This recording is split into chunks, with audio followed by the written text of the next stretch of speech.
नमस्कार दोस्तों, कैसे हैं आप सब। डे वाइज सीरीज की एक और वीडियो में आपका स्वागत है। हम लोगों ने इंडियन पॉलिटी की डे वाइज सीरीज स्टार्ट करी टॉप 500 एमसीक्यू की।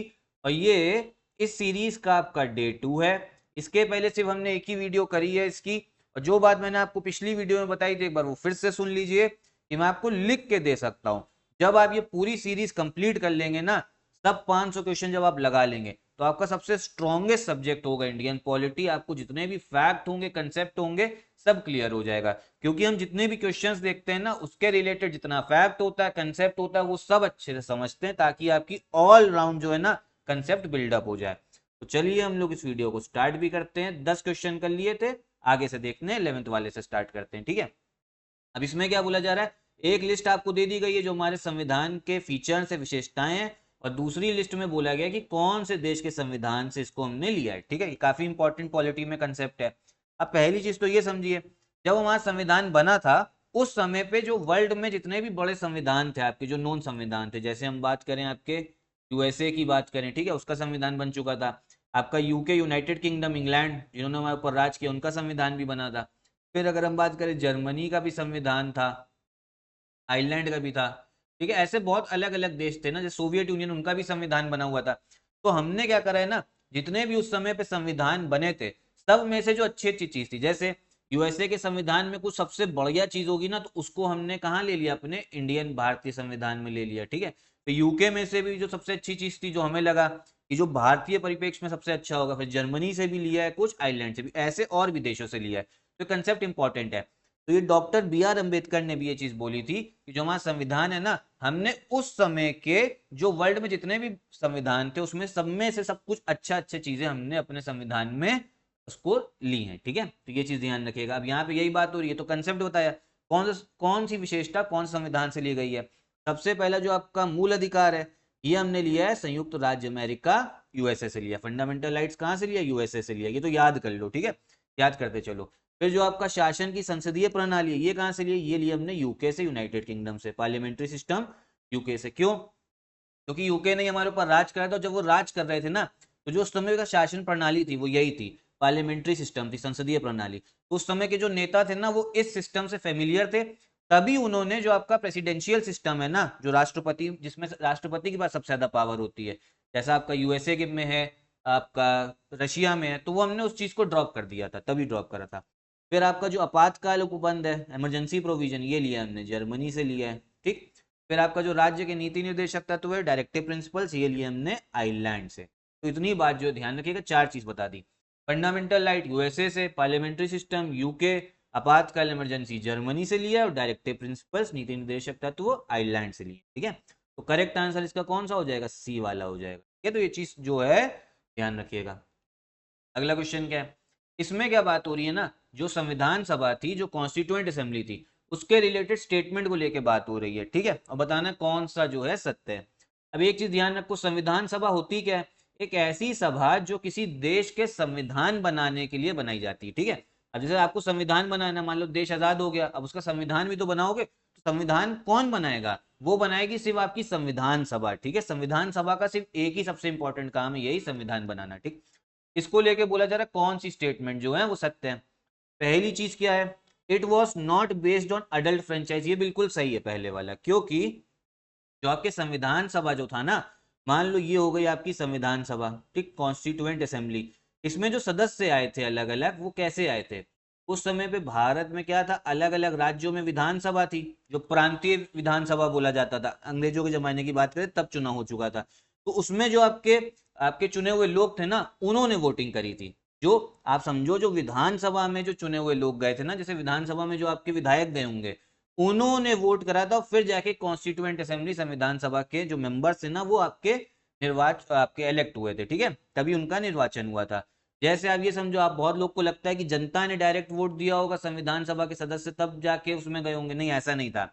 जनता ने वोट दिया था किसको, जो आपके प्रांतीय विधानसभा में जो सदस्य गए थे, और जो प्रांतीय विधानसभा में जो सदस्य गए थे, उन्होंने वोट करा था संविधान सभा के इलेक्शन में। ठीक है, तो यहाँ पे ये बात हो रही है कि अडल्ट फ्रेंचाइज जो आपका वयस्क मताधिकार है, उस पर आधारित नहीं था, तो ये बिल्कुल सही है। ठीक है, अडल्ट फ्रेंचाइज पे नहीं था, सब लोग को वोटिंग अलाउड नहीं थी संविधान सभा के चुनाव में। फिर इसमें बोला जा रहा है प्रत्यक्ष मतदान हुआ है, तो ये प्रत्यक्ष मतदान थोड़ा ना है, डायरेक्ट इलेक्शन नहीं, तो ये गलत हो गया। क्योंकि प्रत्यक्ष मतदान कब होता है? जब जनता डायरेक्ट वोट दे संविधान सभा के सदस्यों को। यहाँ पे तो जनता ने पहले इधर दिया और फिर यहाँ इन लोगों ने आपस में चुनाव करके इधर भेजा, ठीक है। फिर मल्टी पार्टी बॉडी, ये सही थी, कांग्रेस थी, इसमें मुस्लिम लीग थी, ठीक, और भी कुछ थोड़े मोड़े जो थोड़े लोग थे ना वो आपके इंडिपेंडेंट निर्दलीय थे और बाकी छोटी मोटी पार्टी से थे। फिर जो संविधान सभा का जो आपका कार्य था ना वो कैसा होता था? वो इनकी समितियों के द्वारा होता था, ठीक है। जो समिति होती थी, कमेटी, उनके द्वारा मेन काम होता था। तो स्टेटमेंट जो आपकी सही कौन सी हो जाती है, तो एक बार मैं डिलीट कर दूं, वो हो जाती है आपकी 1, 3 और 4। अब लेकिन यहाँ पे आप कहोगे कि ये तो ऑप्शन में दे नहीं रखा है, तो यहाँ पे क्या है ना, इस वाले में 1 वाला और मिला लो, 1, 1, 3 और 4। तो करेक्ट आंसर कौन सा हो जाएगा? सी वाला, 1, 3 और 4, ये ध्यान रखिए, ठीक। तो ये आपका क्वेश्चन था।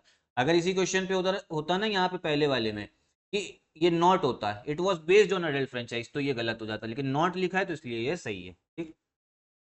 अगला क्वेश्चन क्या है? यहाँ पे देखिए सुप्रीम कोर्ट की बात हो रही है, जो आपका उच्चतम न्यायालय है, उसका जो परामर्शी अधिकारिता है, एडवाइजरी ज्यूरिसडिक्शन है। देखिए है क्या ना, हमारे संविधान में एक आर्टिकल दे रखा है, कौन सा? एक आर्टिकल है आपका आर्टिकल 143, आपका आर्टिकल 143, ठीक है, आर्टिकल 143। इसमें यह बोला गया है अगर जो आपके राष्ट्रपति हैं ना, जो आपके प्रेसिडेंट हैं, जो राष्ट्रपति, वो आपके सुप्रीम कोर्ट से कोई उनका अगर राय लेनी है, सुप्रीम कोर्ट से राय लेनी, मान लो कोई ऐसा मामला आया सरकार के पास में, ठीक है, जिसमें उनको समझ में नहीं आ रहा इसमें किस हिसाब से चलना है, उसका लीगल मामला क्या है, तो उस समय पे जो राष्ट्रपति है ना, वो सुप्रीम कोर्ट से बोल सकते आप अपनी राय दीजिए हमें इस मामले पे, किसके, किस आर्टिकल के तहत? आर्टिकल 143, 143 के तहत, ठीक है। अब यहाँ पे क्या क्वेश्चन आपका ऑप्शंस पढ़ते हैं, क्या है पहली चीज, क्या बोली जा रही है? It is binding on the supreme court to give its opinion on any matter refer to it by the president. उच्चतम न्यायालय के लिए ये बाध्यकारी है कि वे राष्ट्रपति द्वारा निर्देशित किसी भी मामले में अपना मत व्यक्त करे। तो ये गलत है, ठीक है, ये गलत है, ऐसा नहीं है। अगर सुप्रीम कोर्ट ने मना कर दिया उनका नहीं मना देने का, तो फिर वो नहीं देंगे, ठीक। लेकिन अगर दूसरी बार राष्ट्रपति ने पूछ लिया ना, तब उनको देना पड़ेगा। तो यहाँ पे क्वेश्चन में ना ऐसी आपका स्टेटमेंट जो है फंसा के आती है, यहाँ पे दूसरी बार तो लिखा नहीं है, कुछ भी नहीं लिखा, तो इसलिए इसको पहली बार मानेंगे, तो इसीलिए गलत हो जाता है, ठीक है। बाइंडिंग नहीं है, सुप्रीम कोर्ट मना भी कर सकती है, लेकिन फिर से अगर राष्ट्रपति भेज दें फिर उनको देना पड़ेगा। आगे क्या है? The full bench of the supreme court hears any reference made to it under its power of advisory jurisdiction. परामर्शीय अधिकारिता की शक्ति के अधीन प्राप्त किसी निर्देश पर उच्चतम न्यायालय की पूर्ण पीठ सुनवाई करती है। बिल्कुल सही है। फुल बेंच का मतलब होता है 3 या 3 से अधिक जो आपके जज होंगे ना, वो बैठेंगे बेंच में और फिर वो बात करेंगे। फिर यहाँ पे समझो, जो सुप्रीम कोर्ट ने, मान लो सुप्रीम कोर्ट ने उसमें ओपिनियन दिया, अपनी राय दी, तो क्या वो आप समझो ये बाध्यकारी होती सरकार पे? नहीं, ऐसा नहीं है, बाध्यकारी वो सरकार पे आपके नहीं होगी, बिल्कुल भी नहीं होगी, ठीक है। इट इज नॉट बाइंडिंग, तो बाइंडिंग नहीं होती है, ठीक है।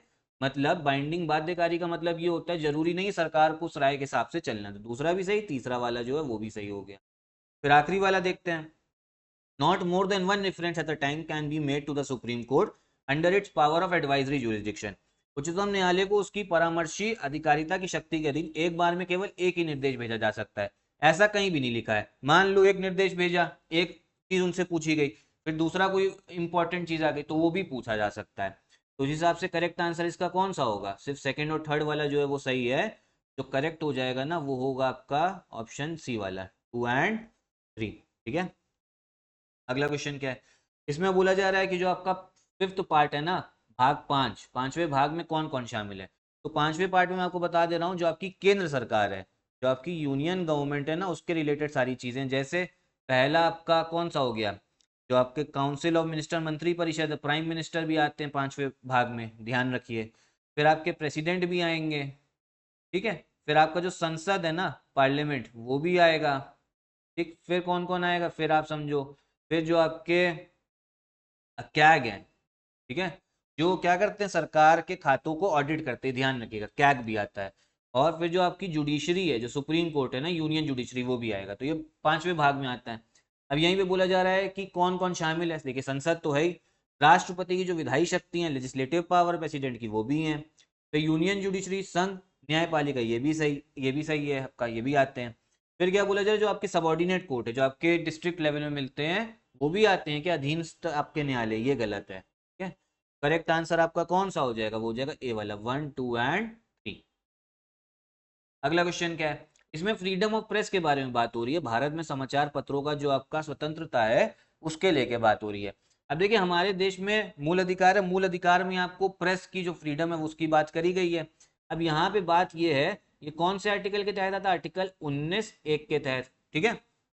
इसमें यही बोला जाता है जो स्पीच एंड एक्सप्रेशन है ना उसकी फ्रीडम है।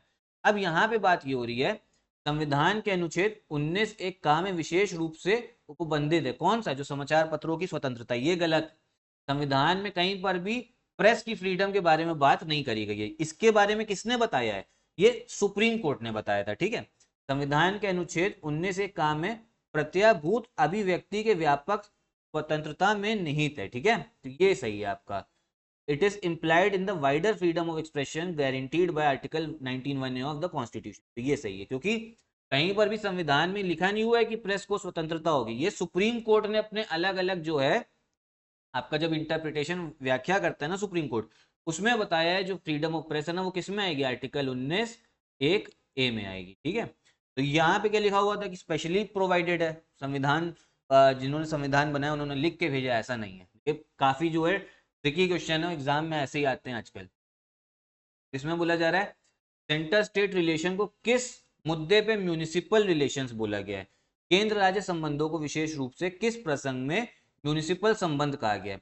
म्यूनिसिपल संबंध का मतलब है कि सारी शक्ति किसके पास में, केंद्र सरकार के पास में, और राज्य सरकार के पास में कोई शक्ति बचती भी नहीं है, ठीक। पहला क्या है, जो आपका लेजिस्लेटिव स्फीयर है, जो उनका क्या कहते हैं कानून बनाने का जो आपका वो है मुद्दा राज्यों का, इसमें नहीं है। इसमें तो ऐसा नहीं कि राज्य के पास अपनी अलग शक्ति है।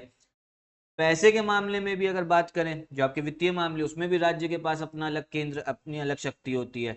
एडमिनिस्ट्रेटिव जो आपका प्रशासनिक क्षेत्र, उसमें भी राज्य के पास शक्ति। लेकिन जब इस देश में प्लानिंग होती थी, योजना बनता था ना, तब जो सारी शक्ति है कि किस राज्य में कितना पैसा जाना है, कितना ब्रिज बनेगा, वो सारी शक्ति किसके पास में थी, केंद्र सरकार के पास में थी। तो म्यूनिसिपल रिलेशन किस चीज को रिलेटेड है, वो आपका डी वाले को ले, ठीक है। अब आप कहोगे इस देश में क्या अभी भी योजना बनती, नहीं। आखिरी योजना जो थी ना वो 2012 से 17 थी, फिर मोदी जी ने जो उस समय पे योजना आयोग था ना 2014-15 में, उसको भंग कर दिया था, उसकी जगह पे ले आए थे क्या, नीति आयोग ले। अगला क्वेश्चन देखते हैं, इसमें क्या बात हो रही है, एग्जिट पोल के बारे में बात हो रही है। अब देखिए एग्जिट पोल क्या होता है, ऐसे समझ लो, देखो अभी आपने लोकसभा के चुनाव में क्या करा है, जनता है हमारी वोट करा है लोकसभा के चुनाव में। जब आप मान लो वोटिंग स्टेशन गए, आपने वोट डाला, जब आप वोट दे के निकले हो ना, तो आपके पास में कौन आ जाएगा, तो आपके पास में मीडिया वाले आएंगे। तो वो आपसे पूछेंगे कि आप बताओ अच्छा आपने किसको वोट दिया, तो आपने इनको बताया। इस हिसाब से जो मीडिया वाले हैं ना, वो क्या करेंगे, एक अपना एग्जिट पोल बनाएंगे और बताएंगे किस पार्टी को जो है बहुमत मिल रही है।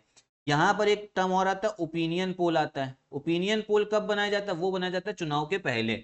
जब चुनाव के पहले, चुनाव के 1-2 महीने पहले उसमें लोगों से बातचीत करी जाती है। और एग्जिट पोल में कब, वोट देने के बाद में, ठीक है। तो मैंने आपको समझा दिया, एग्जिट पोल को हिंदी में क्या बोलेंगे, निर्गत मत। तो ये कब होता है, जब आप इलेक्शन दे के आए हो, उसके बाद में आपसे पूछा जाता है आपने किसको वोट दिया। तो ए वाला जो स्टेटमेंट है ना सही हो जाएगा। पॉज करके पढ़ लीजिए, ए वाला सही होगा। अगला क्वेश्चन क्या है, इसमें बोला जा रहा है कौन कौन से ऐसे प्राइम मिनिस्टर हैं जो पहले चीफ मिनिस्टर नहीं रहे हैं। निम्न में से कौन किसी राज्य का मुख्यमंत्री बने बिना भारत का प्रधानमंत्री बना। टोटल भारत में 6 ऐसे आपके प्रधानमंत्री रहे हैं, प्राइम मिनिस्टर, जो पहले मुख्यमंत्री रह चुके थे। कौन कौन से, एक तो हो गए आपके मुरारजी देसाई, फिर चरण सिंह, ये तो यूपी के थे, ठीक है। वीपी सिंह भी थे, फिर आपके जो पीवी नरसिम्हा राव है, ठीक है, आपके कांग्रेस के प्रधानमंत्री थे 1991 से 91। 4 लोग तो ये हो गए, नाम याद रखिए। फिर कौन है, फिर थे आपके HD देवे गौड़ा, ठीक है, ये 5वें हो गए। और छठे हो गए हमारे नरेंद्र मोदी, इनको तो सब जानते हैं। ये आपके कहाँ से आए थे, कहाँ के मुख्यमंत्री थे, ये थे आपके गुजरात के। तो इस हिसाब से कौन इसमें से मुख्यमंत्री नहीं रहा फिर प्रधानमंत्री बना, वो है आपके 4 वाला चंद्रशेखर। ऑप्शन में कौन सा सही होगा, वो होगा आपका डी वाला। अगला क्वेश्चन देखते हैं क्या है, इसमें बोले जरा कौन कौन सी शक्तियां जो है ना वो चुनाव आयोग की हैं। किस आर्टिकल के तहत आपका निर्वाचन आयोग आता है, वो आता है आर्टिकल 324 के तहत हमारे संविधान के। अब इसमें बोला जाए शक्तियां कौन सी है। अब देखिए इसमें बोल दिया गया है कि जो लोकसभा के अध्यक्ष हैं, उपाध्यक्ष और राज्यसभा के जो सभापति होते हैं ना, उनका निर्वाचन कराता है। तो ये गलत है, डेप्यूटी चेयरमैन की बात हो रही थी इधर, ठीक है।